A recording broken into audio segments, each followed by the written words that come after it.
Admiral Quan stood on the bridge of his flagship, the Eternal Dominion. The massive warship cut through the darkness of space like a knife through black water.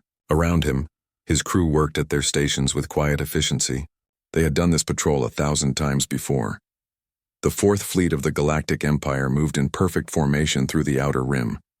12 dreadnoughts, 15 cruisers, and 10 destroyers made up Quan's command. Each ship carried enough firepower to destroy a planet. For 300 years, no enemy had dared challenge the Empire in this sector. "Admiral," called Lieutenant Day from his sensor station. "We are approaching the Sol system boundary." Quan nodded without turning around. Sol was marked in their star charts as a dead system. The Empire's scouts had visited it once, long ago. They found a small blue planet with primitive life. Nothing worth conquering, nothing worth remembering. Captain Yuna's voice crackled over the communication system from her cruiser Star's Edge. "Admiral, all ships report normal status. Patrol route proceeding as planned." "Good," Quan replied. "Maintain formation. Standard sweep pattern." The Empire had ruled the galaxy for over 2,000 years. Every species they met either joined them willingly or was crushed under their boots. Quan had been part of that crushing many times. He wore his service medals with pride. 47 worlds had fallen to his fleet. 47 species had learned to bow before the Empire's might. Communications Officer Hana looked up from her console. "Sir, I'm picking up some unusual signals." "Define unusual," Quan said, still watching the stars through the main view screen. "Background radiation patterns are different here. Almost like structured transmissions." Lieutenant Day frowned at his readings. "Admiral, my sensors are showing strange energy signatures near the Sol system. The patterns don't match our database." Quan finally turned around. In all his years of service, sensor malfunctions were common in deep space. Radiation from nearby stars often played tricks on their equipment. "Run a full diagnostic on all sensor arrays." "Already done, sir, twice. The readings are consistent." Captain Yuna's image appeared on the main screen. She looked concerned. "Admiral, we're seeing the same anomalies." "My science officer thinks the readings are coming from inside the Sol system." "Impossible," Quan said. "That system has primitive life at best. No space travel. No technology worth noting." Hana raised her hand. "Sir, I've isolated some of those transmissions. They're not random. There are mathematical patterns, star charts, navigation data." The bridge fell quiet. Everyone knew what that meant. Only advanced civilizations used mathematics to communicate across space. Only species with starships needed navigation data. Quan walked to Hana's station and looked at her screen. Lines of data scrolled past, filled with numbers and symbols. It looked like a language, but not one from any known species. "How long have these transmissions been active?" he asked. "Unknown, sir. We only detected them when we got within range of our long-distance sensors." Science Officer Tay spoke up from his console. "Admiral, if these readings are accurate, there's significant industrial activity in that system. Orbital installations, ship movements, energy outputs comparable to our own colonies." Quan felt a cold weight settle in his stomach. The Empire prided itself on knowing everything about the galaxy. Their scouts mapped every system. Their intelligence networks monitored every species. How could an entire civilization develop without their knowledge? "Send a probe," he ordered. "Full spectrum analysis. I want to know what's in that system."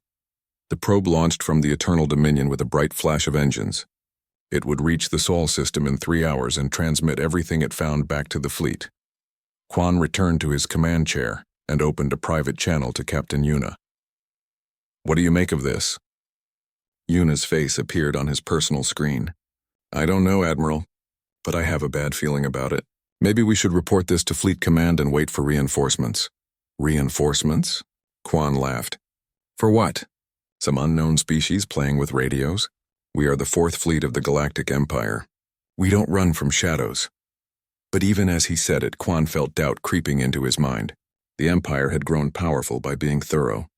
They studied their enemies. They planned their attacks. They never rushed into unknown situations. Yet something about this felt different. The transmissions were too organized, too advanced. If there really was a civilization in the Sol system, why had they remained hidden? Why had Empire scouts missed them? Engineer Ree's voice interrupted his thoughts. "Admiral, the probe has reached the system boundary. We should have data in a few minutes." The bridge crew waited in tense silence. Outside, the stars looked the same as always. Cold, distant, uncaring.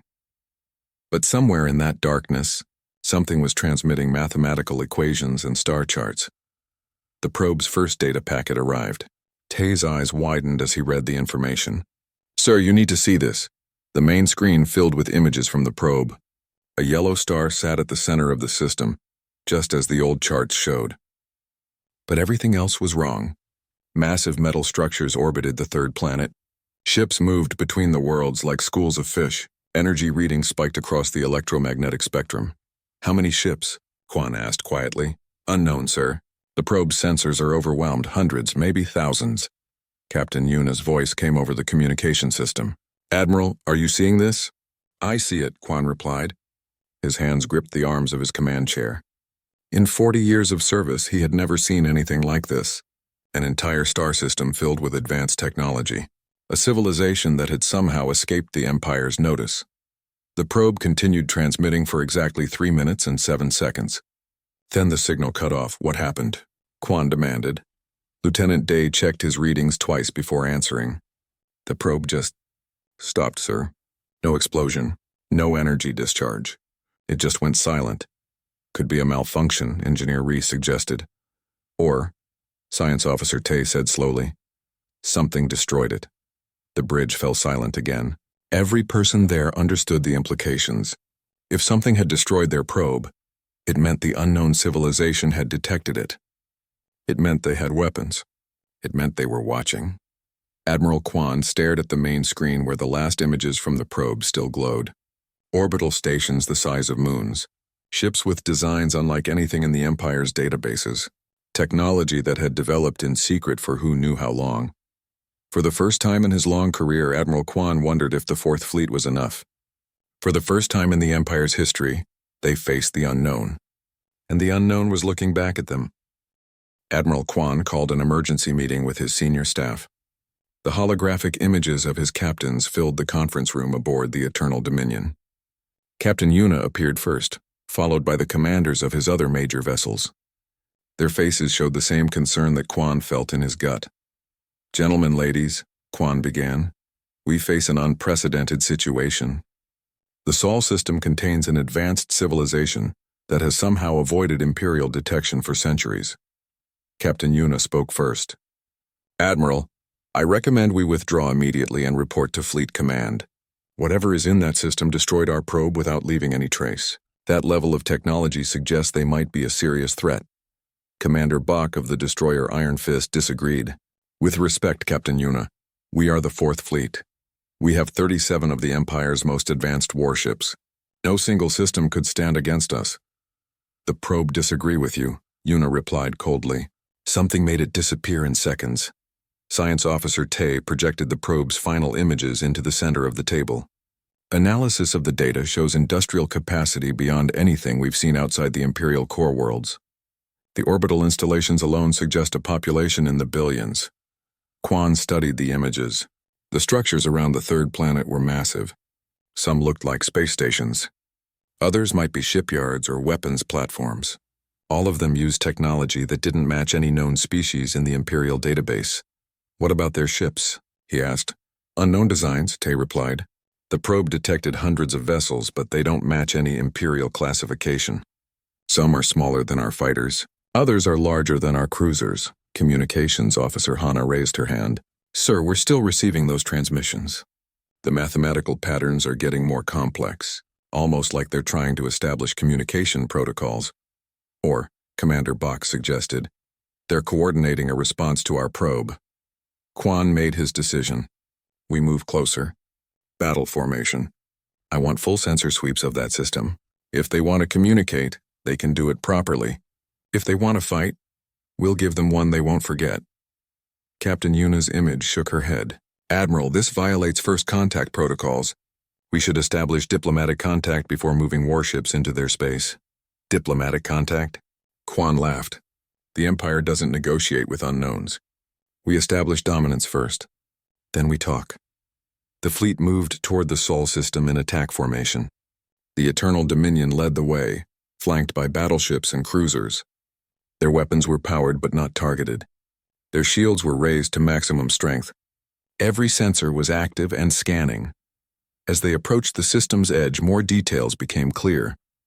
The orbital installations were even larger than the probe had suggested. Some stretched for hundreds of kilometers. Others rotated slowly, suggesting artificial gravity systems. Lieutenant Day reported from his station. "Admiral, I'm detecting movement throughout the system. Ships are changing course. Some are moving toward our position." "How many?" Quan asked. "Difficult to determine, sir. Their technology is interfering with our sensors. At least 50 vessels, possibly more." Engineer Ree looked up from her console. "Sir, power readings from those ships are unusual. Their energy signatures don't match any known propulsion system." The main screen showed the approaching vessels. They were sleek and angular, with hulls that seemed to absorb light rather than reflect it. No obvious weapons ports, no familiar design elements. They moved with a grace that Imperial ships couldn't match. "Incoming transmission," Hana announced. The main screen flickered, then cleared to show a face that made everyone on the bridge freeze. It was humanoid, but clearly alien. Pale skin, strange eyes, facial features that were almost familiar but not quite right. The being wore what looked like a military uniform, though the design was unknown. "Unknown vessels," the being said in perfect Imperial standard. "You have entered human space. State your intentions or withdraw immediately." The bridge fell silent. The translation was flawless. The accent was neutral. But the words hit like a physical blow. No species had ever demanded the Empire withdraw. No one had ever called Imperial Standard their secondary language. Quan recovered first. He stood up and faced the screen with all the authority of an Imperial Admiral. "I am Admiral Quan of the 4th Fleet, Galactic Empire. You will identify yourself and explain how you learned our language." The being on the screen showed no sign of fear or respect. "I am Captain Bach of the Human Defense Force vessel UES Indomitable. We have been monitoring your transmissions for some time. Your language was not difficult to decode." "Monitoring our transmissions?" Quan felt his anger rising. "You dare spy on the Galactic Empire?" "We monitor all traffic near our space," Captain Bach replied calmly. "Your empire has been expanding in this direction for several decades. We thought it wise to prepare for eventual contact." Science Officer Tay whispered urgently to Admiral Quan. "Sir, that ship is powering up some kind of weapons system. Energy readings are off our scale." On the screen, Captain Bach continued speaking. "Admiral Quan, you and your fleet have entered the Sol system without permission. This is human territory. We ask that you state your business or withdraw to a safe distance." Quan's face turned red with rage. No alien had ever spoken to an Imperial Admiral with such casual disrespect. "This is ridiculous. There is no such thing as human territory. There is only Imperial space and space that hasn't been claimed yet. You will surrender your system to Imperial authority immediately." Captain Bach's expression didn't change.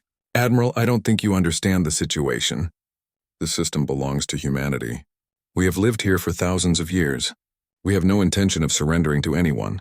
"Then you will be conquered," Quan declared. "The Empire has crushed 47 worlds. Yours will be the 48th. 47? Captain Bach seemed to consider this. "Yes, we know about those. We've been studying your methods for quite some time. Very inefficient, if you don't mind me saying." The casual dismissal of the Empire's greatest victories stunned everyone on the bridge. Lieutenant Day's hands shook as he monitored the human ship's approach. Engineer Ree watched power readings that made no sense according to Imperial science. "Sir," Communications Officer Hana whispered, "I'm detecting transmissions between the human ships. Highly encrypted, but the volume suggests they're coordinating something." Admiral Quan made his decision. If these humans wanted to play games, he would show them the price of defying the Empire. "All ships, prepare to fire warning shots. Show these aliens what happens when you refuse Imperial authority." Captain Bach's image on the screen seemed to hear every word, though that should have been impossible. "Admiral, I strongly advise against that course of action. You are outnumbered and outgunned. This doesn't have to end badly for your crews." "Outnumbered?" Quan laughed. "I have 37 warships. You have, what, 50 small vessels? This will be over in minutes." "Actually," Captain Bach said quietly, "we have considerably more than 50 ships. And Admiral, size isn't everything." The human captain's calm confidence was starting to worry some of Quan's crew, but the Admiral had come too far to back down now. The Empire's reputation was at stake. His own reputation was at stake. "Fire warning shots," he ordered. The Eternal Dominion's main batteries erupted in brilliant flashes of plasma energy. The shots were aimed to pass close to the human ships without hitting them. It was a traditional Imperial demonstration of power, a way to show superior firepower without starting a war. The plasma bolts raced across space toward the human vessels. On the screen, Captain Bach watched their approach with the same calm expression he had shown throughout the conversation. "Warning shots received, Admiral," he said. "I assume you would like a demonstration of our capabilities in return?" Before Quan could answer, the human ship moved. It accelerated with impossible speed, dancing between the plasma bolts as if they were standing still. Energy beams lanced out from hidden weapons ports not toward the Imperial ships, but toward the plasma bolts themselves. The beams struck the plasma with surgical precision, detonating each bolt in controlled explosions that lit up space like small suns. In seconds, every shot the Eternal Dominion had fired was neutralized. "How?"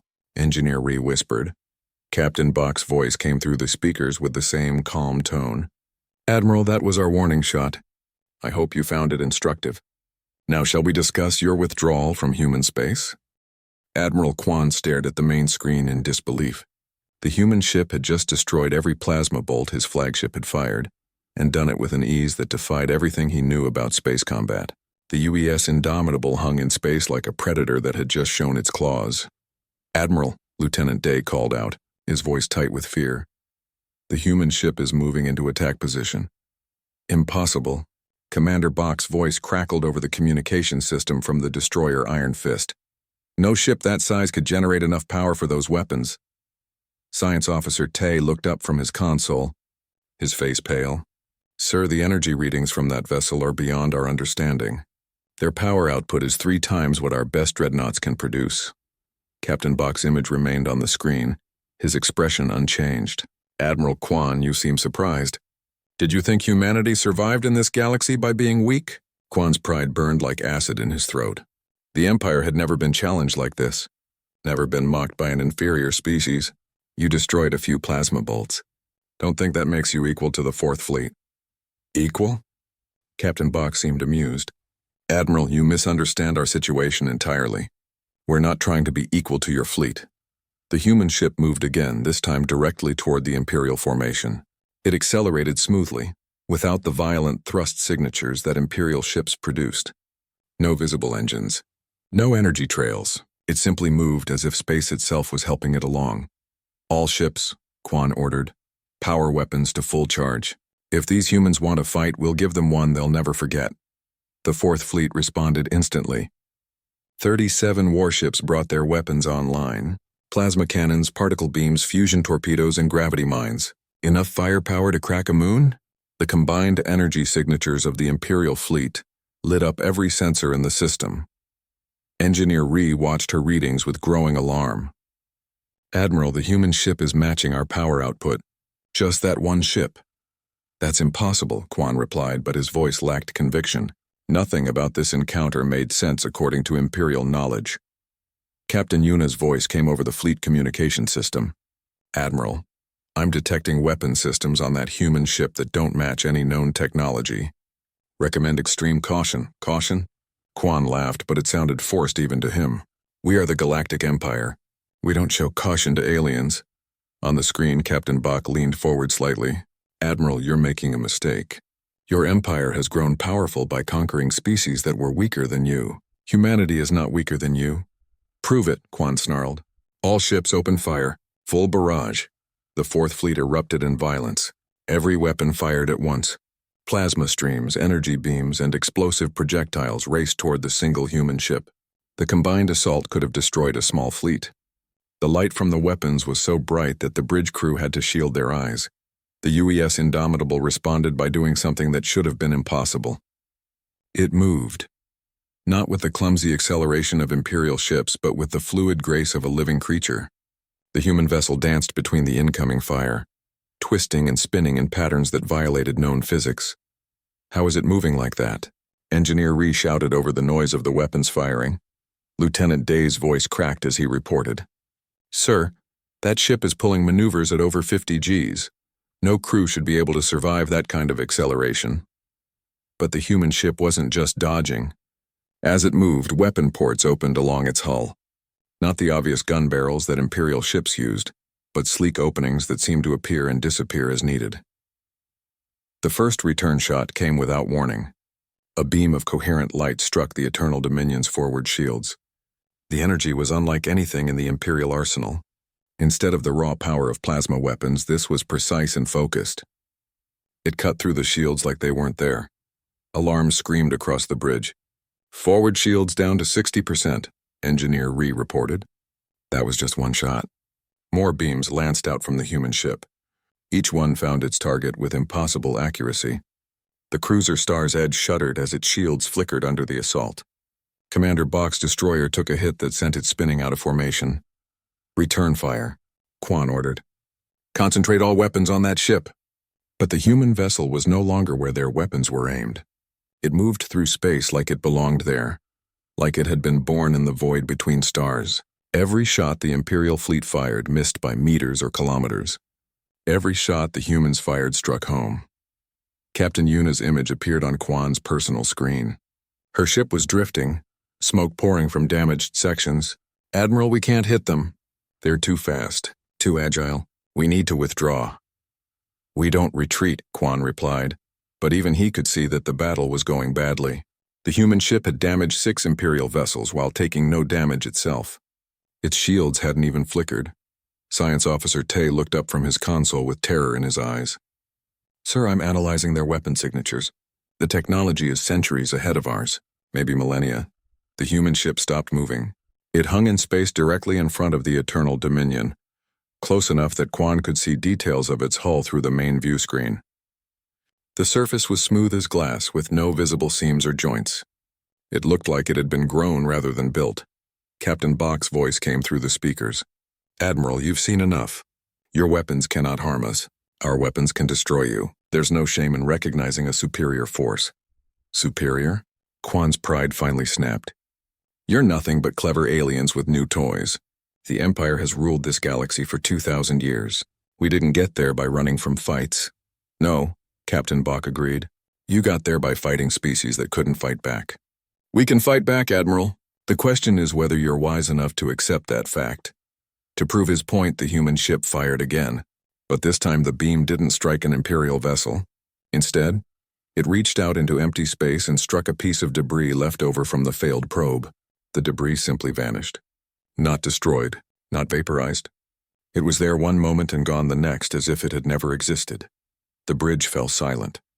Every person there understood the message. The humans could have done that to any of their ships. They could have erased the Eternal Dominion from existence. Instead, they had chosen to demonstrate their power on a piece of scrap metal. Medical Officer Jin's voice came over the ship's communication system. "Sickbay to bridge. We have 17 crew members injured from the shield impacts. The force of those hits is causing internal injuries even with our inertial dampeners." Engineer Ree looked up from her console. "Admiral, hull stress is approaching critical levels. The power surges from their weapons are overloading our systems. I don't think our ships can take much more of this." Lieutenant Day's hands shook as he monitored his sensors. "Sir, the human ship is powering up again. Energy readings are climbing beyond our measurement capacity." On the screen, Captain Bach watched Admiral Quan with something that might have been pity. "Admiral, your crew is brave. Your ships are well built, but you're fighting with technology that we surpassed long ago. There's no dishonor in acknowledging reality." Quan looked around his bridge. His crew was frightened but still at their posts. His ships were damaged but still fighting. Everything he had believed about the Empire's superiority was crumbling around him. But his pride wouldn't let him surrender. "The Empire doesn't surrender," he said quietly. "Then the Empire learns hard lessons," Captain Bach replied. "Admiral, look at your long-range sensors. Tell me what you see." Lieutenant Day checked his readings and went pale. "Sir, I'm detecting massive hyperspace signatures throughout the system. Something big is coming." Captain Bach smiled for the first time since the conversation began. "Actually, Admiral, many big things are coming. You wanted to see what humanity is capable of. You're about to get a much better demonstration." The first human reinforcements began arriving, and Admiral Quan realized that his worst nightmare was just beginning. The first human ship emerged from hyperspace like a ghost materializing from nothing. There was no flash of light, no energy discharge, no violent tearing of space-time that marked Imperial FTL arrivals. One moment there was empty void, The next moment, a massive warship hung there as if it had always existed. Lieutenant Day's voice cracked as he reported. Admiral, detecting hyperspace emergence. Ship classification unknown. Size. Sir, that vessel is twice the length of our flagship. Admiral Kwan stared at the main screen where the newcomer had appeared. It shared the same sleek design as Captain Bach's ship, but magnified to enormous proportions. Its hull gleamed with the same light-absorbing surface that made it seem like a hole cut in space itself. Just one ship. Commander Bach's voice came over the communication system from the damaged destroyer Iron Fist. We can handle one more. But even as he spoke, more ships began appearing. Not all at once like an Imperial fleet dropping out of hyperspace in formation, but one by one, materializing at different points around the system. Each arrival was silent and smooth, as if the universe was simply acknowledging their presence. Science Officer Tay counted them as they appeared. 2 ships, sir. 5, 10, 15. His voice trailed off as he realized the count wasn't stopping. Captain Yuna's image flickered onto Admiral Kwan's personal screen. Smoke still drifted behind her from the damaged sections of the Star's Edge. Admiral, my sensors are detecting ships throughout the system. They're surrounding us. How many? Kwan demanded, though he dreaded the answer. Navigation Officer Sung looked up from his console, his face pale with shock. Sir, I count over 100 vessels, and more are still arriving. The human fleet continued to materialize around them, battleships that dwarfed Imperial dreadnoughts, carriers that could have housed entire cities, destroyers that moved with the same impossible grace as Captain Bach's ship, and stranger vessels whose purpose could only be guessed at. Engineer Ree watched her power readings with growing terror. Admiral, the combined energy output from the human fleet is beyond measurement. Each of their capital ships is generating more power than our entire task force. On the main screen, Captain Bach remained calm despite the overwhelming display of force gathering around his single ship. Admiral Kwan, I want you to understand something. What you're seeing is just the local defense force for this one system. This is not our main fleet. Local defense? Commander Bach's voice came over the fleet communication system. That's impossible. No single system could support a fleet that size. You've been thinking too small, Captain Bach replied. Humanity doesn't just live on one world in this system. We live on dozens of worlds and dozens of systems. What you're seeing is the combined response of just one small part of human space. Communications Officer Hana looked up from her station with terror in her eyes. Sir, I'm intercepting tactical chatter between the human vessels. They're discussing firing solutions for every ship in our fleet. They have us targeted down to the smallest escort. Medical Officer Jin's voice came over the ship's communication system. Bridge sickbay reports more injuries from stress reactions. The crew is beginning to panic. Admiral Kwan looked around his bridge. His officers were professional, trained, experienced in combat. But they had never faced anything like this. The Empire had always been the overwhelming force. They had always been the ones with superior numbers and technology. Lieutenant Day's hands shook as he updated his sensor readings. Admiral, I count 237 human vessels. All of them are actively scanning us. All of them have weapons powered and ready. The tactical display showed the human fleet's positions. They had arranged themselves in a perfect sphere around the Imperial force. Every angle of escape was covered. Every possible retreat route was blocked. It was a formation that spoke of centuries of tactical experience and perfect coordination.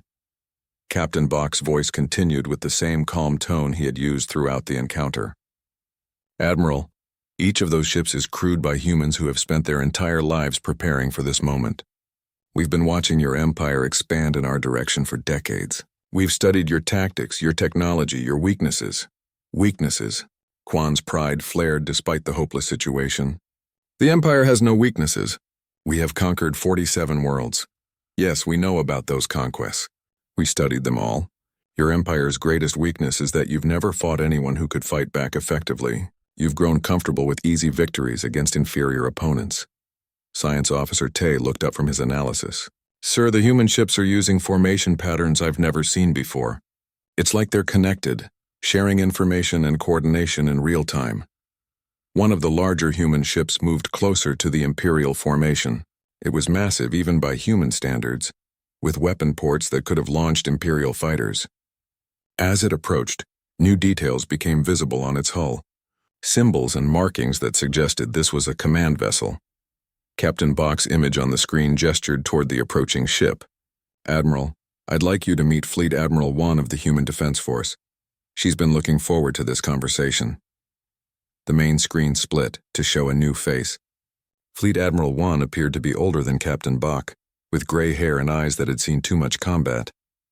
She wore a uniform similar to Bach's, but with additional insignia that spoke of high rank and authority. "Admiral Kwan," Fleet Admiral Wan said, her voice carrying absolute authority. "I am Fleet Admiral Wan of the 2nd Human Defense Fleet. You and your ships are completely surrounded and outgunned. I offer you one chance to withdraw peacefully from human space." Kwan felt the weight of 237 enemy ships pressing in around his small fleet. Every sensor showed energy signatures that dwarfed anything the Empire had ever built. Every tactical analysis showed that his forces stood no chance in a direct fight. But surrender was not an option. The Empire did not negotiate from weakness. His career, his honor, his very identity as an Imperial Admiral depended on maintaining the facade of strength, even in the face of overwhelming odds. "Fleet Admiral Wan," he replied, his voice steady despite the situation. "The Galactic Empire does not recognize human claims to this system. You will stand down and allow us to establish Imperial authority here." Fleet Admiral Wan's expression didn't change, but something cold entered her eyes. "Admiral Kwan, you appear to be having difficulty understanding your situation. Let me clarify things for you." She gestured, and every human ship in the system powered up their weapons simultaneously. The energy readings on the Imperial sensors went completely off scale. Space itself seemed to vibrate with barely contained power. Engineer Ree's voice was barely a whisper. "Admiral, if they fire, our shields won't even slow them down. We'll be vaporized in the first volley." Lieutenant Day's readings confirmed the impossible. "Sir, each of their battleships is carrying more firepower than our entire fleet combined. This isn't a battle. It's execution waiting to happen." Captain Yuna's damaged ship drifted nearby, her crew working frantically to repair what they could.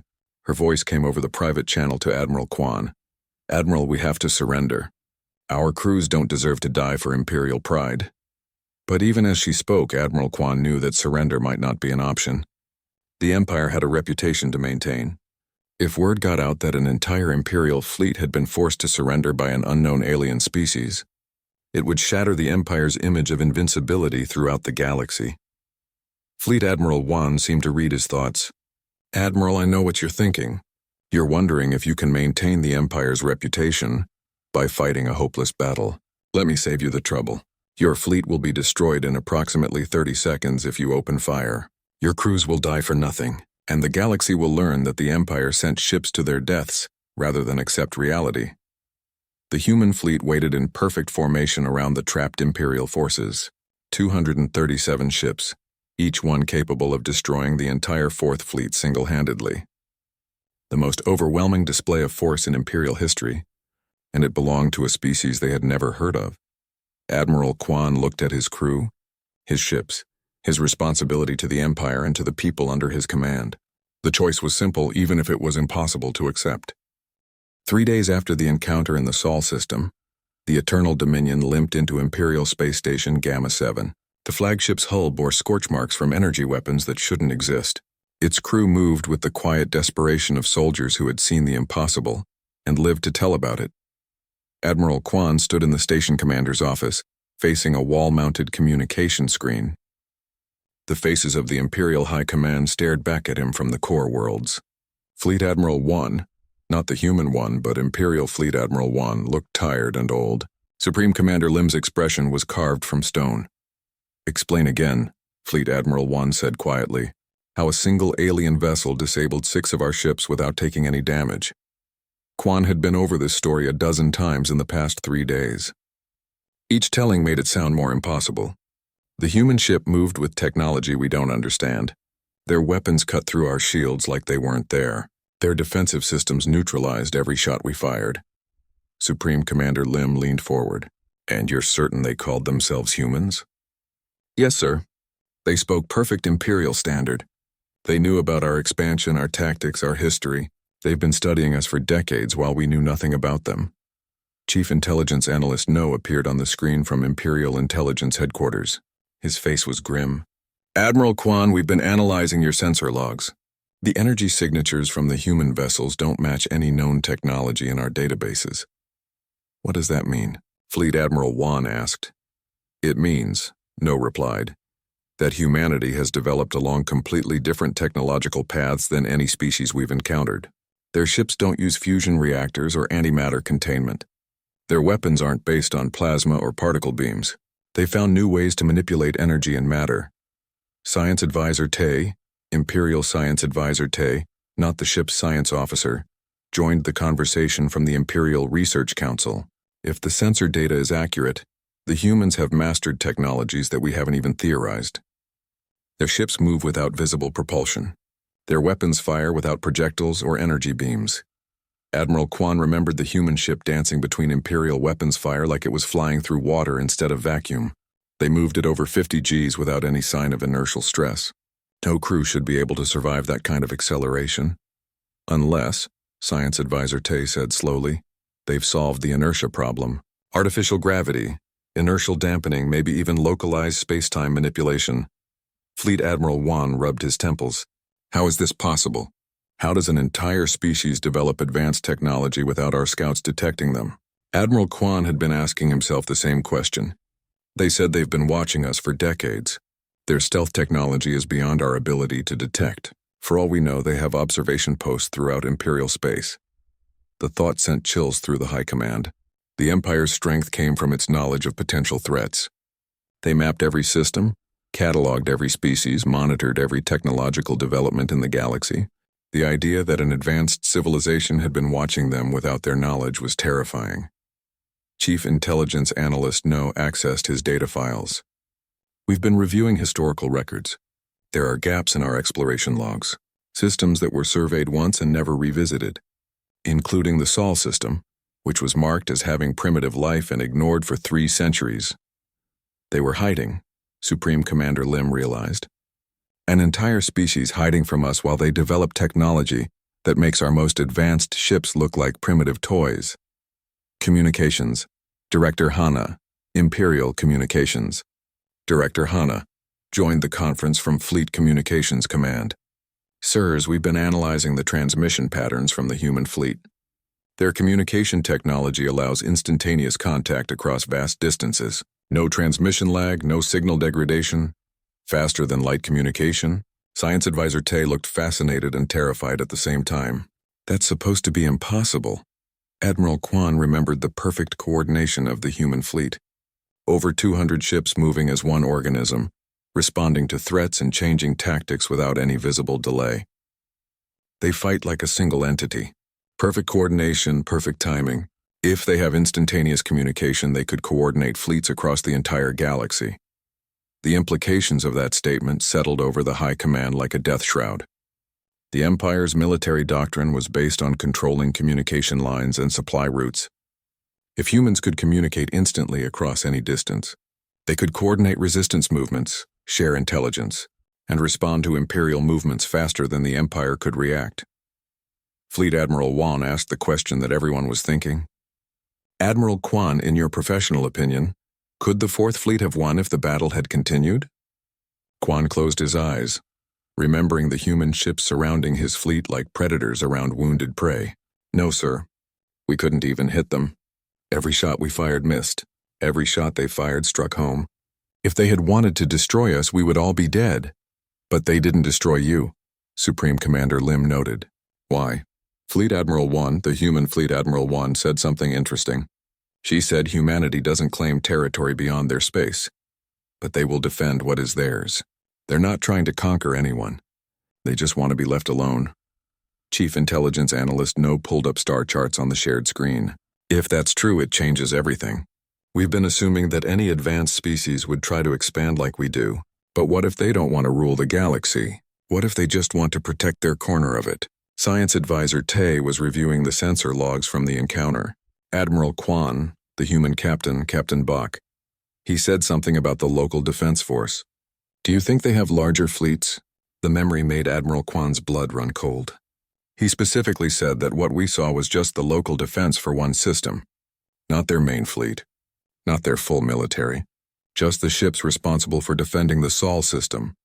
The conference room fell silent as the implications sank in. If over 200 ships was just a local defense force for one system, what kind of military might did humanity possess across all their territory?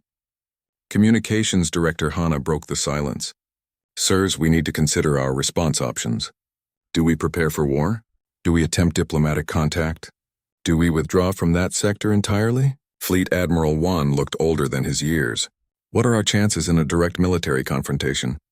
Admiral Kwan answered without hesitation. Based on what I witnessed, sir, we would lose. Badly. Their technology is centuries ahead of ours. Their ships are faster, more maneuverable, better armed, and better defended. Their coordination is perfect. Their tactics are flawless. Supreme Commander Lim asked the hardest question. Could we win if we threw everything at them? Every fleet, every ship, every weapon the Empire possesses? The room waited for Admiral Kwan's response. He thought about the human ships, about their impossible technology, about Fleet Admiral Wan's calm confidence when faced with the entire Fourth Fleet. Sir, he said finally, I don't think we've seen their full capabilities yet. Captain Bach said they've been studying us for decades. They know our strengths and weaknesses. They know our tactics and strategies. They've had time to prepare for every possible approach we might use. Science Advisor Tay reviewed the data one more time. The energy signatures alone suggest industrial capacity beyond anything we've seen outside the Imperial core. If they can build ships like these, they can build as many as they need. Chief Intelligence Analyst No summarized the situation with brutal honesty. Gentlemen, we face a species that has superior technology, better intelligence, unknown numbers, and no apparent desire for conquest. They've demonstrated that they can destroy our ships at will, but chose to let us leave unharmed. Fleet Admiral Wan asked the question that would define the Empire's future. So what do we do? Admiral Kwan remembered Captain Bach's final transmission as the Imperial fleet withdrew from human space. The human captain had been polite, professional, and absolutely terrifying in his quiet confidence. Captain Bach gave us a message, sir. He said the galaxy is bigger than the Empire imagined. He said humanity claims no territory beyond their space, but they will defend what is theirs. He said the choice of what happens next is ours. Supreme Commander Lim considered this. He's offering us a choice. Stay out of their space and they'll leave us alone. Enter their space and face the consequences. It's more than that, Admiral Kwan realized. He's telling us that our expansion in their direction stops here. The Empire has reached its limit. For the first time in our history, we found something we cannot conquer. The High Command sat in silence, contemplating a future they had never imagined. The Galactic Empire, masters of known space for 2 millennia, had discovered that the galaxy was larger and more dangerous than they had ever dreamed. In the depths of space, human ships continued their patient watch, waiting, ready. The galaxy would never be the same.